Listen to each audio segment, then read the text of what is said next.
Hello, good morning students. My self Shamsher PhD maths.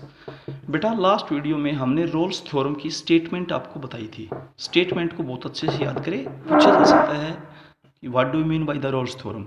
तो बिल्कुल मोटी मोटी तीन बातें ध्यान रखें। फंक्शन क्लोज इंटरवल पे कॉन्टिन्यूस हो, फंक्शन ओपन इंटरवल पे डेरिवेबल हो, फंक्शन की ए पर वैल्यू उतनी बी पर वैल्यू हो, तो वहाँ पर कम से कम ए और बी के बीच में कम से कम एक पॉइंट सी आपको ऐसा ज़रूर मिलेगा जहां पर फंक्शन की डेरिवेटिव की वैल्यू क्या हो, जीरो। ठीक है, अब इसकी हम ज्योमेट्रिकल इंटरप्रिटेशन आपको बताते हैं।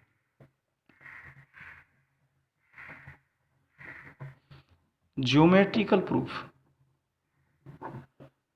Of Rolle's theorem.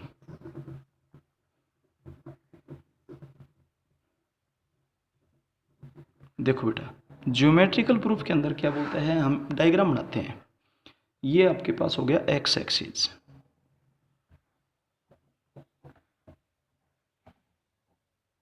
ये आपके पास हो गया वाई एक्सिस,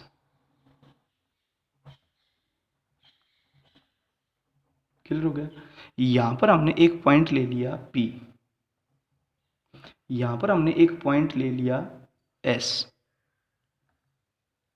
ठीक है, यहां पर आपके पास है x is equals to a, और यहां पर आपके पास है x is equals to b. X function की a पर जितनी वैल्यू है, फंक्शन की b पर भी उतनी ही वैल्यू होगी। क्लियर हो गया। यहां पर a पॉइंट ले लेते हैं, यहां पर b पॉइंट ले लेते हैं, और ये फंक्शन का ग्राफ है, ये फंक्शन का ग्राफ है। क्लियर हो गया। अब इसके बीच में एक पॉइंट आपको ऐसा जरूर मिलेगा C, जहां पर टेंजेंट है ना, टेंजेंट एक ऐसी लाइन जो टच करती है, वो एक्स एक्सिस के पैरेलल होगी। Tangent is parallel to x axis, और ये बात आपने पढ़ा होगा कि एक्स एक्सिस का स्लोप क्या होगा, zero. Since slope of x axis is equal to zero, इसका मतलब फंक्शन के डेरिवेटिव की c पर वैल्यू है वो क्या हो जाएगी, जीरो। क्योंकि जो टेंजेंट एक्स एक्सिस के पैरेलल है और जो लाइन आपस में पैरेलल होती हैं उनका स्लोप क्या होता है, सेम।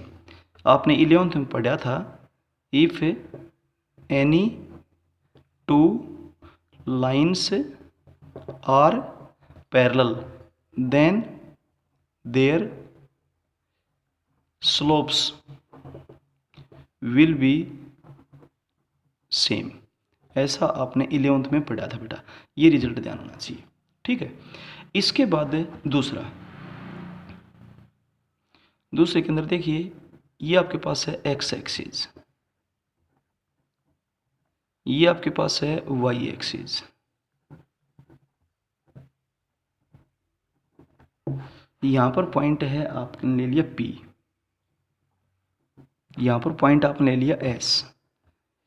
इधर तो x is equals to a हो गया, इधर x is equals to b हो गया। a पर फंक्शन की जितनी वैल्यू है, b पर भी फंक्शन की उतनी ही वैल्यू है। ठीक है, और ये आपने ले लिया इसका फंक्शन का ग्राफ।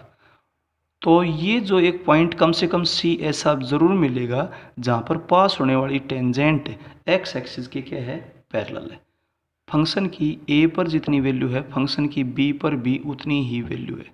इधर देख लीजिए और चाहे इधर देख लीजिए। क्लियर है। एक तीसरा ग्राफ डायग्राम बनाते हैं, तो यहाँ पर भी फंक्शन की डेरिवेटिव की c पर वैल्यू क्या होगी, जीरो। क्योंकि स्लोप ऑफ जो टेंजेंट होता है ना, तो उसका मतलब स्लोप ऑफ टेंजेंट होता है, डेरिवेटिव का मतलब, डेरिवेटिव का मतलब स्लोप ऑफ टेंजेंट होता है। आप ये बात ध्यान रखें, स्लोप ऑफ टेंजेंट होता है, और इसका जो टेंजेंट होगा वो एक्स एक्सिस के पैरेलल है, तो एक्स एक्सिस का स्लोप क्या होता है, जीरो। एक्स एक्सिस का स्लोप जीरो होता है, इसलिए टेंजेंट का स्लोप भी क्या होगा, जीरो। जो डेरिवेटिव होता है स्लोप ऑफ टेंजेंट होता है। क्लियर है। अच्छा, इसके बाद बनाते हैं अगला डायग्राम, तीसरा। ये डायग्राम था फर्स्ट, और डायग्राम ये है सेकंड। अब बनाते हैं थर्ड डायग्राम। थर्ड डायग्राम देखिए, सॉरी बेटा, यहाँ पर ये लाइन सीधी ड्रा नहीं हो पाई, इस लाइन को हम सीधा ड्रा करते हैं। क्लियर है, इस लाइन को हम सीधा ड्रा करते हैं, बिल्कुल ये स्ट्रेट ड्रा नहीं हुई, बगैर स्केल के ड्रा कर रहे हैं। आप स्केल का यूज कर लेना इसमें। ये रहा, ये आपके पास हो गया एक्स एक्सिस, ये आपके पास हो गया वाई एक्सिस। क्लियर है? यहां पर आपने ले लिया पॉइंट P, यहां पर आपने ले लिया पॉइंट S, ठीक है।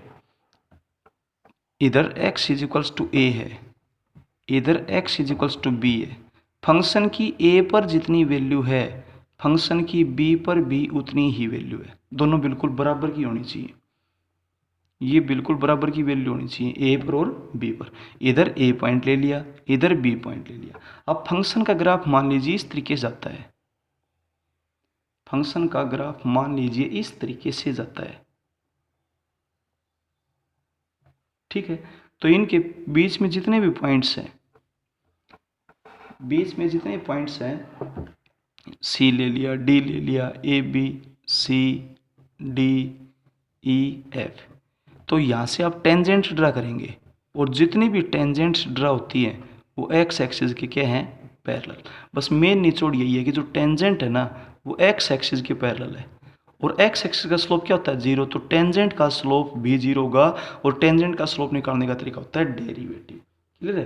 तो ये बेटा आपके पास डायग्राम थे, इन डायग्राम्स को अच्छे से समझें। ये फंक्शन की ए पर वैल्यू है, ये फंक्शन की बी पर वैल्यू है, ये फंक्शन की ए पर वैल्यू, ये फंक्शन की बी पर वैल्यू, इधर भी ऐसे ही, ये फंक्शन की ए पर वैल्यू है, ये फंक्शन की बी पर वैल्यू है, ठीक है। ऐसे ही यहाँ पर फंक्शन की ए पर वैल्यू, और ये है फंक्शन की बी पर वैल्यू। फंक्शन की ए और बी पर वैल्यू सेम होनी चाहिए, क्योंकि अगर एक फंक्शन तीनों कंडीशंस को सेटिस्फाई करता है तो ही रोल्स थ्योरम अप्लाई होगी। अगर इनमें से कोई एक कंडीशन भी फेल होगी तो वहाँ पर रोल्स थ्योरम अप्लाई नहीं होगी। ये था बेटा आपके पास इसके ज्योमेट्रिकल प्रूफ, ठीक है।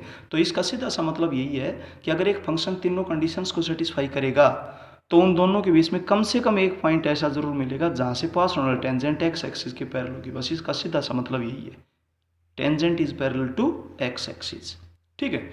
बस मेन निचोड़ यही है, tangent is parallel to x axis, ठीक है। मेन निचोड़ ये था बेटा। अब हम इस एक्सरसाइज के क्वेश्चंस में चलते हैं, ध्यान से देखें। और थ्योरम्स बेटा हम चैप्टर नंबर 6 के अंदर कर चुके थे, उन थ्योरम्स का यूज होगा। अगर आपको ध्यान हो 6.2 में एक्सरसाइज में हमने उन थ्योरम्स का यूज भी किया है। अब क्या बोलते हैं, देखिए एक्सरसाइज स्टार्ट करते हैं 7.10। एक्सरसाइज 7.10,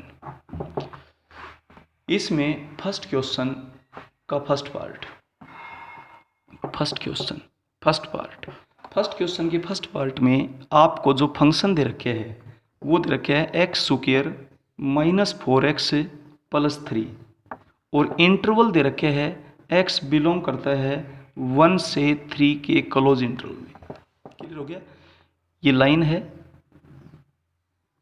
इस लाइन पे यहाँ पर आपने ले लिया 1 और यहाँ पर आपने ले लिया 3। क्लियर है?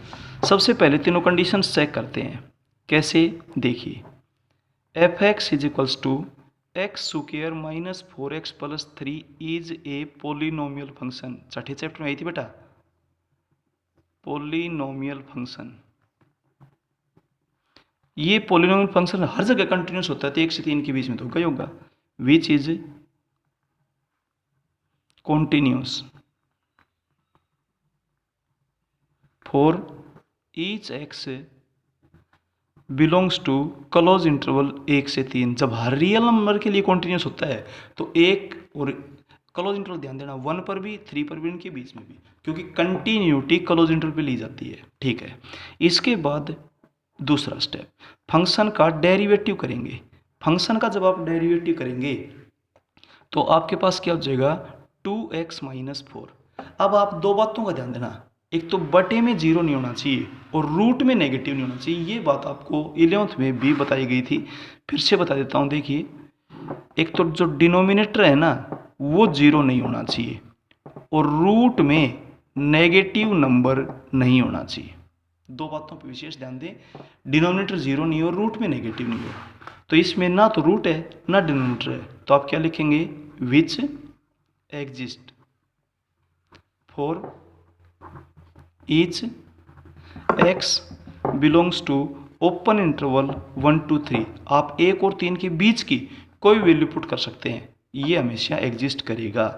दैट इज फंक्शन इज डेरिवेबल, क्योंकि फंक्शन का डेरिवेटिव एग्जिस्ट करता है, फंक्शन डेरिवेबल होगा। Function is derivable for each x belongs to open interval 1 to 3। ध्यान दें, डिफरेंशियबिलिटी ओपन इंटरवल पे आती है, हर क्वेश्चन सेम इसी पैटर्न पे चलेगा। इसके बाद तीसरा स्टेप, फंक्शन की 1 पर वैल्यू बताएं और फिर फंक्शन की 3 पर वैल्यू बताएं, क्योंकि अपने क्वेश्चन में ए की वैल्यू 1 और बी की वैल्यू 3 है। फंक्शन की 1 पर वैल्यू बताएंगे तो 1 का स्क्वायर -4 × 1 + 3, 4 - 4 0 आ जाएगा।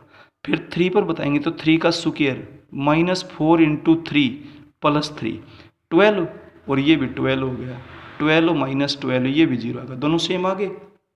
तो इसका मतलब f(1) is equals to f(3)। Function की 1 पर वैल्यू थी वही 3 पर होगी। अपने क्वेश्चन में a की वैल्यू 1 है, b की वैल्यू 3 है। अब आप यहाँ पर क्या लिखेंगे, देखिए हर क्वेश्चन में लिखने का तरीका सेम चलेगा। Hence all the 3 conditions of Rolle's theorem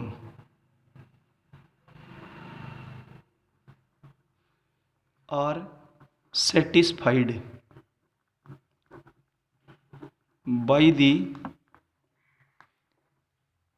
given function, then there exists at least one point C belongs to open interval a b। अपने क्वेश्चन में a की वैल्यू 1 है और b की वैल्यू कितनी है 3, so that f' is equals to 0। अब f' आपके पास है तो x की जगह बस c हो जाएगा, f' बन गया। 2c - 4 is equals to 0। f' पे ध्यान दें, f' में जहाँ पर x है वहाँ पर c लिख दिया। दिस इम्प्लाइज दैट 2c की वैल्यू हो जाएगी 4 और दिस इम्प्लाइज दैट c की वैल्यू हो जाएगी 2। अब 2 यूँ बताओ बिलोंग करता है कि नहीं करता है ओपन इंटरवल 1 to 3 में, यही बस आपने प्रूव करना था। Hence proved. क्लियर हो गया बेटा? इस तरीके से एक और पार्ट करते हैं और बिल्कुल क्लियर हो जाएगा। सेकंड पार्ट में आपसे जो फंक्शन दे रखे हैं वो फंक्शन दे रखे हैं 8x² अपॉन 3 -2x, और x कहाँ बिलोंग करता है, x बिलोंग करता है क्लोज इंटरवल 0 से 3/4। 3/4 का मतलब 0.75 ऐसा कह सकते हो आप। ठीक है, तो इसके अंदर सबसे पहले 3 कंडीशन चेक करते हैं हम। सबसे पहली कंडीशन क्या होगी, function is equals to 8/3 x² - 2x is a polynomial function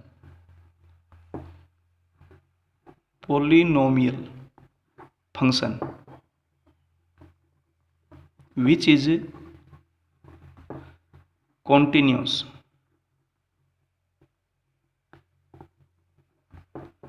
for each x belongs to close interval 0 से 3/4। ये थ्योरम छठे चैप्टर में आई थी कि पोलिनोमियल फंक्शन हर रियल नंबर पे क्या होता है, कॉन्टिन्यूस। तो 0 से 3/4 के इंटरवल में भी कॉन्टिन्यूस ही रहेगा। ये लाइन है, इस लाइन पे यहाँ पर 0 ले लिया और यहाँ पे 3/4 ले लिया। क्लियर है? ऐसा था। ठीक है, इसके बाद दूसरी प्रॉपर्टी आती है डेरिवेबल की। तो सबसे पहले हम इसका डेरिवेटिव फाइंड आउट करेंगे, f'(x)। जब आप डेरिवेटिव फाइंड आउट करेंगे तो 8/3 तो एज ए कोफिशिएंट है, x² का हो जाएगा 2x और -2x का हो जाएगा 2, तो ये आपके पास 16/3x -2 आ गया। दो बातों का ध्यान देना बताया था, डिनोमिनेटर तो 0 नहीं होना चाहिए, और दूसरा क्या बताया था कि रूट में नेगेटिव नंबर नहीं होना चाहिए। इन दो बातों का विशेष ध्यान दें, इसमें ना तो रूट और ना डिनोमिनेटर। तो आप क्या लिखेंगे, which exist for each x belongs to open interval 0 से 3/4। 0 से 3/4 के बीच की वैल्यू कोई पुट कर सकते हैं, ये चीज़ हमेशा एग्जिस्ट करेगी। This implies that function is derivable for each x belongs to open interval. ध्यान दें डिफरेंशियबिलिटी ओपन इंटरवल पे होती है। इसके बाद तीसरी कंडीशन, फंक्शन की 0 पर वैल्यू बताएं। फिर फंक्शन की 3/4 पर वैल्यू बताएं। फंक्शन की जब आप 0 पर वैल्यू बताएंगे तो 8x² divided by 3 minus 2x, x की वैल्यू 0, तो 0 माइनस 0 0 रिजल्ट आ जाएगा। 3/4 पर बताएंगे 8/3 इंटू 3/4 का स्क्वायर माइनस 2 इंटू 3/4। अब आप जिस इसकी कैलकुलेशन करेंगे तो 8/3 मल्टीप्लाई बाई 9/16 माइनस 3/2 ये हो जाएगा। अब इसको कैंसिल करेंगे तो ये भी तो 3/2 ही होगा। 3/2 माइनस 3/2 क्या रिजल्ट आ जाएगा? 0। तो फंक्शन की 0 पर वैल्यू थी उतनी फंक्शन की 3/4 पर वैल्यू आई। ठीक है, अब यहाँ पर आप क्या लिखेंगे, इस लाइन को थोड़ा सा याद करें बेटा। Hence all the 3 conditions of Rolle's theorem are satisfied by the given function, then there exists at least one point C belongs to open interval 0 से 3/4 so that f dash c is equals to 0। अब f dash x आपके पास क्या है, तो f dash सी तो आप बता ही देंगे। 16/3c minus 2 is equals to 0। इसका मतलब 16/3c की वैल्यू 2 और इसका मतलब c की वैल्यू हो जाएगी 2 मल्टीप्लाई 3/16। इससे कैंसिल करते 3/8 आ जाएगा। This implies that c is equals to 3/8 जो बिलोंग करता है ओपन इंटरवल 0 से 3/4 के बीच में। यही प्रूव करना था, हेंस प्रूव्ड। क्लियर? इसके बाद चलते हैं हम इससे नेक्स्ट पार्ट में, थर्ड पार्ट। थर्ड पार्ट में क्या बोलता है, देखिए एक फंक्शन दे रखे आपको। फंक्शन दिया x³ minus 5/3 x square plus 2x, और x कहाँ बिलोंग करता है, 0 से 3 के क्लोज इंटरवल में बिलोंग करता है। सबसे पहले तो फंक्शन कैसा है, x³ माइनस पोलिनोमियल का मतलब होता है पावर होल नंबर होनी चाहिए, 0 1 2 3 4 and so on. 5/3 x square plus 2x is a polynomial function, is a polynomial function which is continuous for each x belongs to close interval 0 से 3। 0 जब हर एक real number पे कॉन्टिन्यूस होता है, यहाँ भी कॉन्टिन्यूस होगा। इसके बाद सेकंड स्टेप में फंक्शन का डेरिवेटिव करेंगे, तो 1/3 एज ए कोएफिशिएंट है, इसका हो जाएगा 3x² minus 5/3 as a coefficient है, इसका हो जाएगा 2x, और 2x का हो जाएगा 2। तो जब आप सोल्व करेंगे तो आपके पास हो जाएगा x² माइनस 10/3x प्लस 2। इसमें ना तो रूट है ना डिनोमिनेटर है, तो आप क्या लिखेंगे, which exists for each x belongs to open interval 0 से 3। अब फंक्शन का डेरिवेटिव जब यहाँ पर एग्जिस्ट करता है तो इसका मतलब फंक्शन डेरिवेबल है। This implies that function is derivable for each x belongs to open interval 0 to 3। ठीक है, इसके बाद तीसरा स्टेप, 3 स्टेप्स होते हैं जिनको हम बीच डालते हैं। फंक्शन की वैल्यू 0 पर बताएंगे और उसके बाद फंक्शन की वैल्यू 3 पर बताएंगे। फंक्शन के लिए जब आप 0 पर बताओगे तो आपके पास हो जाएगी 1/3 इंटू 0 का क्यूब माइनस 5/3 इंटू 0 का स्क्वायर प्लस 2 इंटू 0, क्या रिजल्ट आ जाएगा? 0 आ जाएगा। 0 माइनस 0 प्लस 0, 0 आ गया। इसके बाद फंक्शन की जब 3 पर वैल्यू बताएंगे तो 1/3 इंटू 3 का क्यूब माइनस 5/3 इंटू 3 का स्क्वायर प्लस 2 इंटू 3। जब सोल्व करेंगे तो 1 3 तो कैंसिल हो जाएगा, 9, 1 3 कैंसिल हो जाएगा, -10। क्लियर है? और प्लस में यहाँ पर आपके पास क्या हो जाएगा? 6।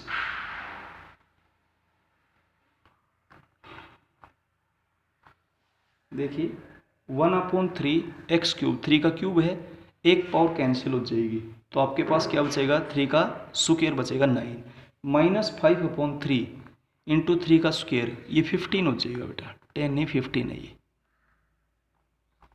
और प्लस 6, तो ये रिजल्ट भी आपके पास क्या आ जाएगा? 0। तो फंक्शन की 0 पर वैल्यू आई उतनी फंक्शन की 3 पर वैल्यू आई। अब आप यहाँ पर क्या लिखेंगे? Hence all the 3 conditions of Rolle's theorem